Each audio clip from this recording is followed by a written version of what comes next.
Look at this place. 50,000 people used to live in the city. Now it's a ghost town. Never seen anything like it. He was like, this is really good. He's like, this is a lot of fun. He's like, okay, now just finish the level. Not realizing like the 10,000 lines of script I wrote just to make 2 minutes work and the amount of work it would take to make the rest of it work, right? Hi, my name's Don. Welcome back to Game Brain. There's only a few games ever made that, when they first released, fundamentally changed the industry forever. Half-Life was one of them. Its use of dynamic scripting to deliver its story and action without taking control away from the player showed the industry a future where cinematic storytelling and emergent gameplay could coexist and even thrive. And it wasn't until Call of Duty 4 Modern Warfare's signature level, All Ghillied Up, that the technique was pushed to its limits. It's an intense exploration of stealth action gameplay through the abandoned city of Pripyat, with the ominous Chernobyl nuclear power plant lurking in the background. Today, we'll be talking to the developers who made All Ghillied Up about how the level was made, what inspired it, and how its creators think it influenced the Call of Duty series and industry at large.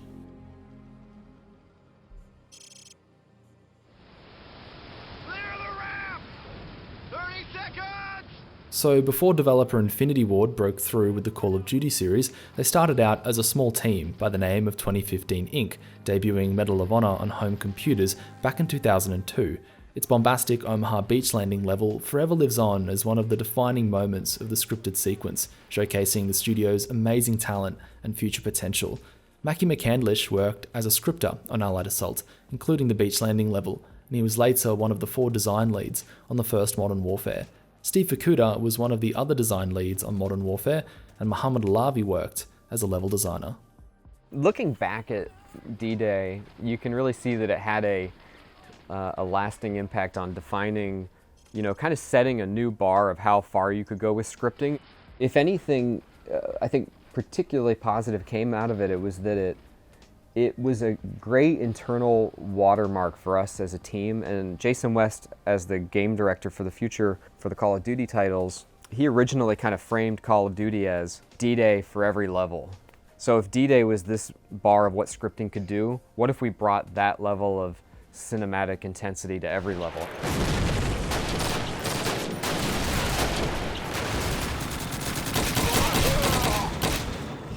So Call of Duty 2 levels had roughly between 1,000 and, at the max, 5,000 lines of scripting. And that's like at the max. They're usually between like 1,000 and 2,000.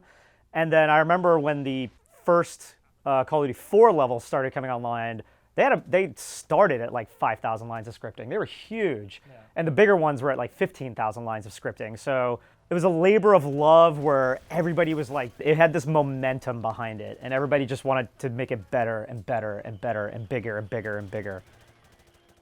We were post Half-Life, and scripting as a concept in shooters was becoming more understood, and maybe even getting a bit of baggage from the community. The feeling that, like, from gamers, the feeling that encounters were scripted and that the player didn't have agency. Half-Life was clearly quite scripted in the fact that every single gamer goes and pushes the cart into the device to set off the chain reaction, but you feel like it's so well done that you feel like you're in that moment. It wasn't this conscious effort to make it more polished or more production value or anything like that. I think it's the nature of the design. The nature of the mission designs, because they started really pushing the narrative requirements.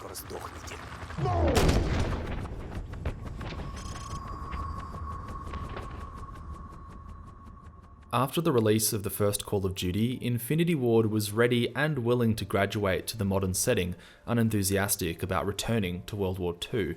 But I'm told studio lead Jason West was fixated on making the move to home consoles with their next title, which led publisher Activision to give them a conservative ultimatum: either go modern or remain a PC exclusive.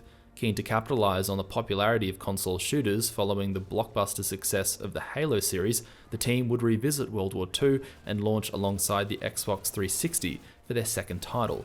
But once Call of Duty 2 had been and gone, they finally had the green light to take the series into the modern day. But not long after development began on Modern Warfare, the team was already facing some serious issues. Halfway through the project, we scrapped almost everything and started all over again.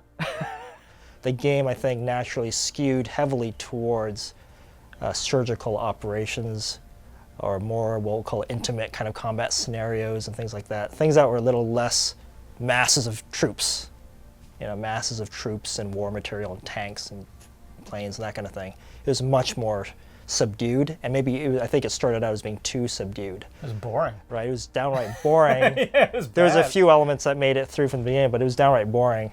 As Mo said, there was that sort of shift in the middle where he sort of took stock of the game, and we said, okay, this stuff's boring, this stuff's good, keep the good stuff. I swear to God, AC-130 started AC-130 was before the cut. Yeah. It was pre-cut. Yeah. That was pretty cool. Yep, that was right on target. Okay. Go. So All Ghillied Up starts during the new wave. We're in the conference room, and Mackie brings up these photographs of Chernobyl, of Pripyat.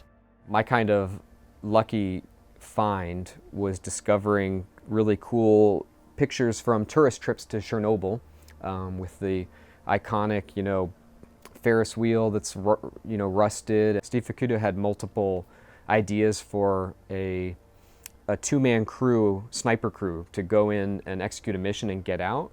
Because he played a lot of Airborne Ranger when he was a kid, and he wanted to bring that feeling of dropping in, infiltrating, exfiltrating as a unit to a level.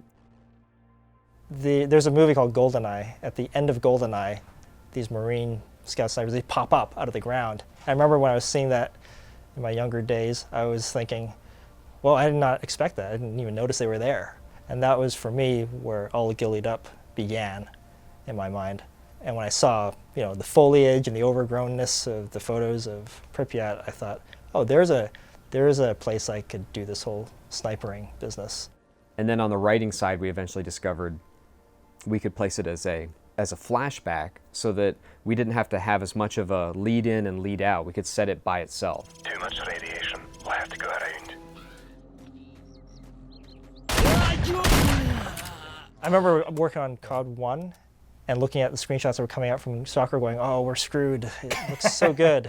It's interesting because it still hadn't come out by this time, and I thought, oh, this is a chance. We're going to release Stalker before Stalker in a way. That was kind of the fun sort of inside sort of joke about it.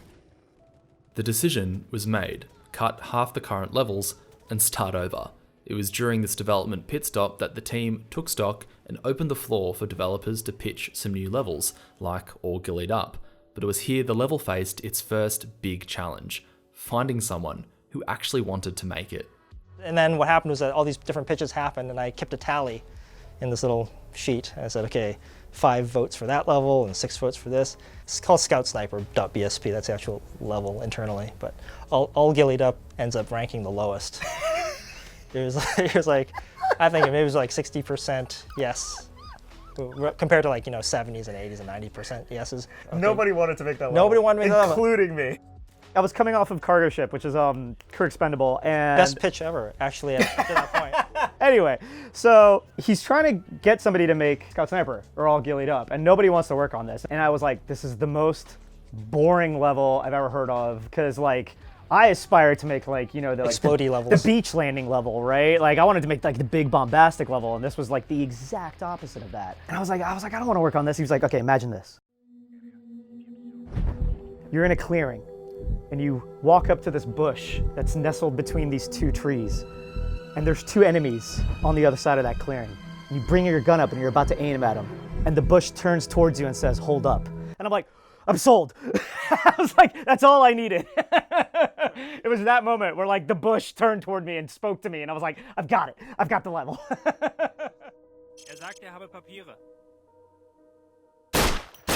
Before the move to modern warfare, stealth gameplay wasn't a foreign concept for Infinity Ward, having previously dabbled in covert mission design, but integrating fluent gunplay while remaining undetected was an entirely new challenge for the studio, and it almost sent Mohammed insane. And then I start scripting it, and that first encounter, which should have taken me a day to do, I realized felt horrible.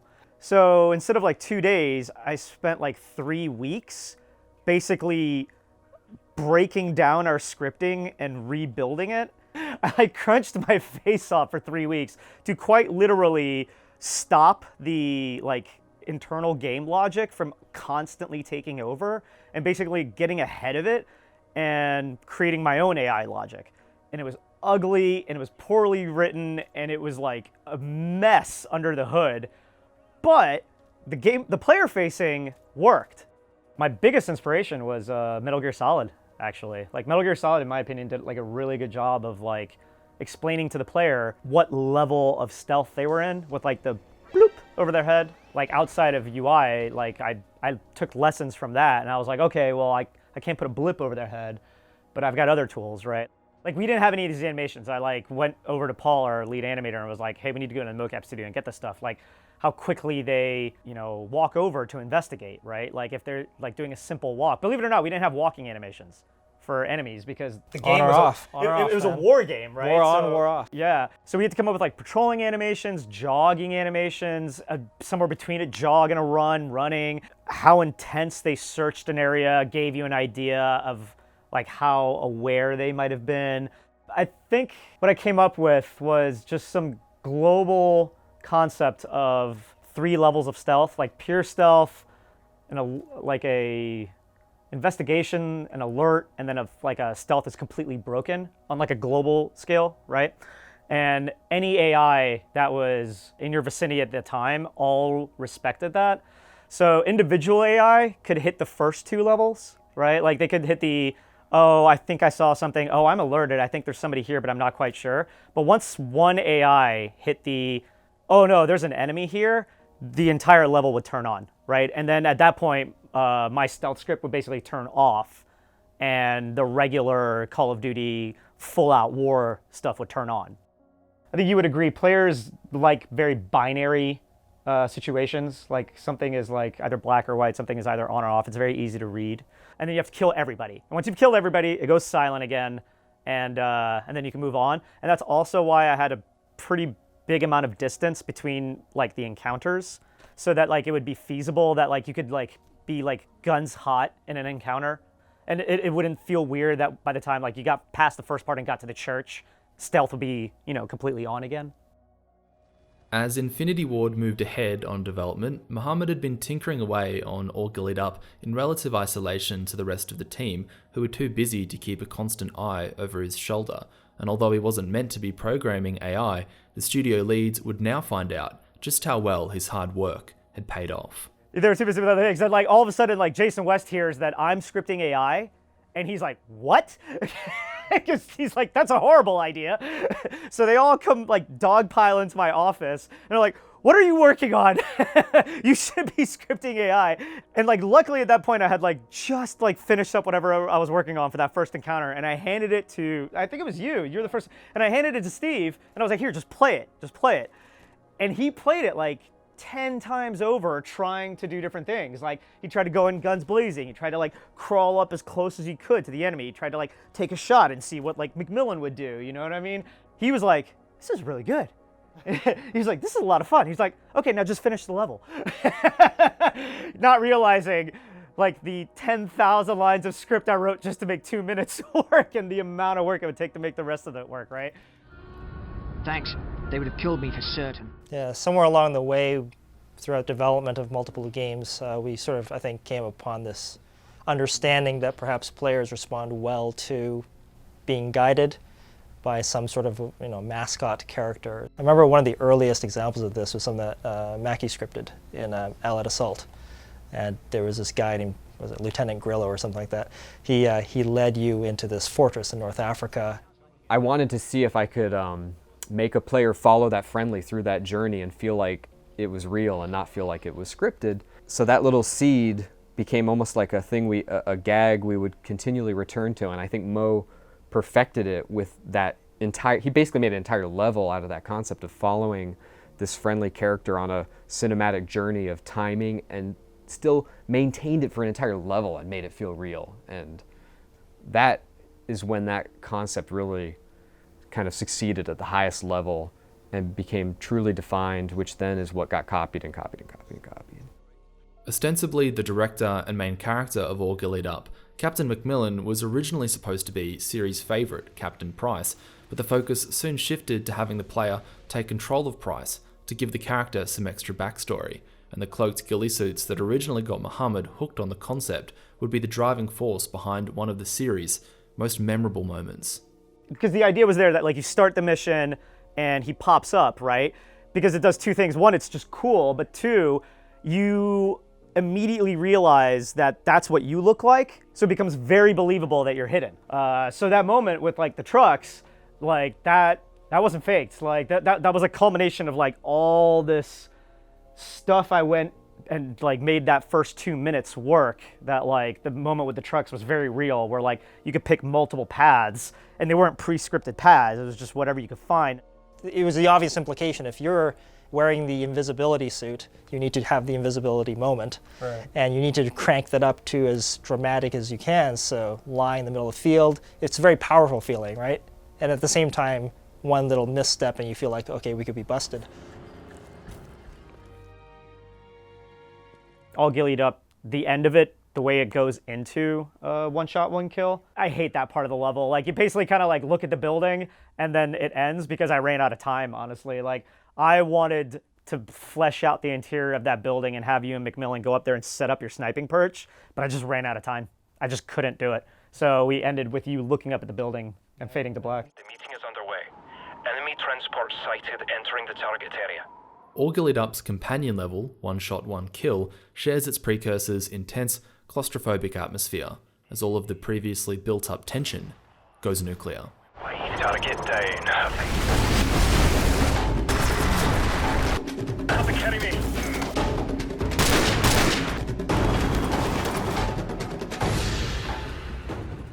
When Modern Warfare released in November 2007, the prophesized Halo killer had finally arrived. Space Marines were out, and modern military shooters would become the dominant trend in the industry for years to come, with levels like All Ghillied Up at the center of its success. Oh, I think All Ghillied Up, it was the level of 2007 and many years after, and I think it clearly had a huge impact. I think All Ghillied Up added the go on a cinematic movie story where you follow a guy or gal, I guess, through a story where they're basically telling you exactly what you're supposed to do and demonstrating in front of you. I mean, you see the same thing happen in Call of Duty game after Call of Duty game since then, and other games. Kind of like almost a Pirates of the Caribbean tour. Same plan. On three. 1, 2, 3. Nice work. And then for Modern Warfare 2, there were elements of the way the AI behaved in the stuff that like me and the animation team helped develop for All Ghillied Up that felt good, like sneaking up on guys and having them react. So that stuff came into Modern Warfare 2 as for real. And what did the level teach you about design? Was there anything you've tried to repeat or avoid in any future levels that you worked on? Yeah, I never wrote AI again. I don't know. I mean, you're always learning. Yeah, the reception it's gotten, I never expected that. I was like, oh, I think I made a pretty cool level. And it's nice. It's nice to be recognized. Mackie, Steve, and Muhammad have worked at Respawn Entertainment since it was formed by ex-Infinity Ward devs back in 2010, and it's no surprise their prior work on the Medal of Honor and Call of Duty series would culminate in arguably one of the best FPS campaigns in recent memory, with Titanfall 2.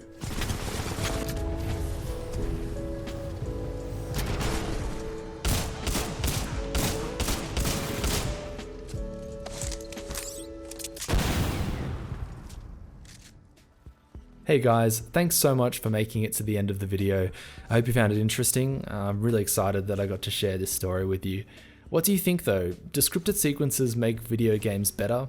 Obviously, the way they're used between titles changes a lot, especially since they've been around now for over 20 years. But I'm really curious to hear your thoughts in the comments below, so if you'd like to have a discussion on the subject, feel free to head down. And if there are any other levels, games, or series that you want me to investigate like I did here with All Ghillied Up, please let me know as well. I'm really open to suggestions. Of course, a big thanks to the guys at Respawn, Mackie, Steve, and Mohammed for taking their time to chat with me, and also a huge thanks to Rick from Respawn who helped film those interviews. That was really, really helpful.